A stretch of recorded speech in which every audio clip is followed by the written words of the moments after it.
ସତ କହୁଛି ଘନଶ୍ୟାମ, ବଞ୍ଚି ପାରିବିନି, ମରିଯିବି। ମରୁନୁ?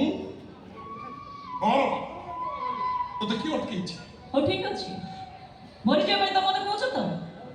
ମୁଁ ମରିଯିବାର ତମର ଯଦି ଏତେ ଖୁସି, ଏତେ ଆନନ୍ଦ, ତମେ ଆଗେ ମତେ କହିଲ ପୁଅ 21 ଦିନ ତମେ ଆମ ଘରକୁ ଯାଇଥିଲ କାହିଁକି? କାହିଁକି ମତେ ସଖା ଚିତ୍ର ପିନ୍ଧିବା ପାଇଁ ବାଧ୍ୟ କରିଥିଲ? ପାଗଳ ମିଥିଲା ମୋର, ପାଗଳ ମିଥିଲା ସେ ସବୁ। ସେତେବେଳେ ମୁଁ ବୁଝିନଥିଲି ତୁ ଆଉ କାହା ସ୍ତ୍ରୀ ବୋଲି। ବିଶ୍ୱାସ କର, ତୁ ଯେମିତି ମତେ ଘୃଣାରେ ଛେପ ପକେଇ ମତେ ମାରି ମାରିଥିଲୁ, ବହୁତ କଷ୍ଟ ହେଲା ମତେ। ମୋ ପ୍ରେମ, ମୋ ଭଲ ପାଇବାକୁ ମୁଁ ସେଇଠି ପୋଡ଼ି ଜାଣି ପାଉଁଶ କରିଦେଇ ଆସିଛି। ଏ ଘନିଆ ପାଇଁ ପ୍ରେମ ନାହିଁ କି ଭଲ ପାଇବା ନାହିଁ। ଏମିତିକି ତୁ କିଏ ମୁଁ ତତେ ଚିହ୍ନିନି କି ଜାଣିନି। ପଳେଇ ଚାଠୁ। କୁଆଡେ ପଳେଇ ଯିବି ମୁଁ?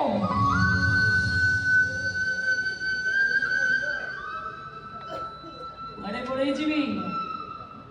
ତମେ ତ ହଉଛ ମୋର ସେଇ ତୀର୍ଥ, ଯୋଉ ତୀର୍ଥରେ ପାଦ ଦେଇ ମୋର ଅପବିତ୍ର ଦେହଟା ଆଜି ପବିତ୍ରତାର ସ୍ପର୍ଶ ପାଇବା ପାଇଁ ଆସିଛି। ତମେ ତମର ହଉଛ ମୋର ସେଇ ଧାମ, ଯେ ରକ୍ଷାକର୍ତ୍ତା ପ୍ରାଣକର୍ତ୍ତା ଏଇ ପଦି ପରମେଶ୍ୱର ରୂପରେ ମୋ ସାମ୍ନାରେ ଏଠି ଆଜି ବିଦ୍ୟମାନ। ତେଣୁ ହେ ନବୀନ ନିରୋଧ ପ୍ରଭୁ ଘନଶ୍ୟାମ ଅନ୍ତର୍ଯ୍ୟାମୀ କଳା ମାଣିକ, କେତେ ଆଉ ପରୀକ୍ଷା କରିବ ମତେ? ଆଉ ପରୀକ୍ଷା କରନି, ପରୀକ୍ଷା ଦେବାର ଧୈର୍ଯ୍ୟ ମୋର ଆଉ ନାହିଁ। ସେଇଥିପାଇଁ ମୋର ଦୁଇ ହାତ ଯୋଡ଼ି ତମ ପାଦ ତଳେ ନିଜକୁ ସମର୍ପି ଦଉଛି ପ୍ରଭୁ। ମୋର ସବୁ ଅପରାଧକୁ କ୍ଷମା କରି ତମ ଚରଣରେ ମତେ ଟିକିଏ ଆଶ୍ରୟ ଦିଅ। ଏତିକି ଦୟା କର ମତେ, ଏତିକି ଦୟା।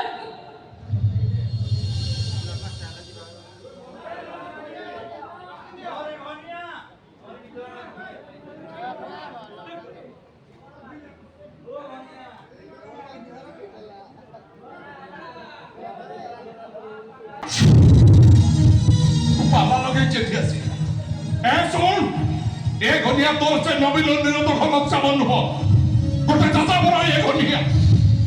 ତାର କେହି ନାହାନ୍ତି, ଆଗକୁ କେହି ନାହାନ୍ତି କି ପଛକୁ କେହି ନାହାନ୍ତି। ଏକା ବଞ୍ଚିଛି, ଏକା ମରିବି। ମଣିଷ ମନ କରୁଛି, ଖାଉଛି, ପିଉଛି, ବସୁଛି, ଯାହା ଘଳୁଛି ସବୁ ଦୁଃଖୀ ଦରିଦ୍ରଙ୍କୁ ବାଣ୍ଟି ଦଉଛି। ପ୍ରେମ, ଭଲ ପାଇବା ଏସବୁ ମଣିଷ ମାନଙ୍କ ପାଖରେ ଶୋଭା ପାଏ, କିନ୍ତୁ ଜହ୍ଲାଦ ପାଖରେ ନୁହେଁ।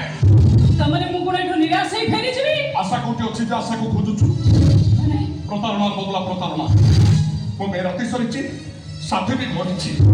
ଆଉ କେବେ ବି ମୁଁ ତତେ କହିବାକୁ ବାଧ୍ୟ କରିବିନି, ରହିଚାଲେ ସାଥୀ ରାତି କମ୍ପାନୀ। ଠିକ ଅଛି,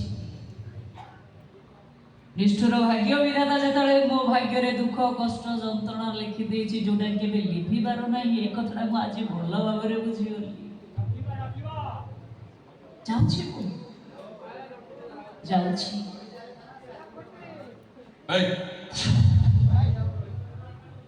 ଛୁନା ସେ ପୁଅକୁ,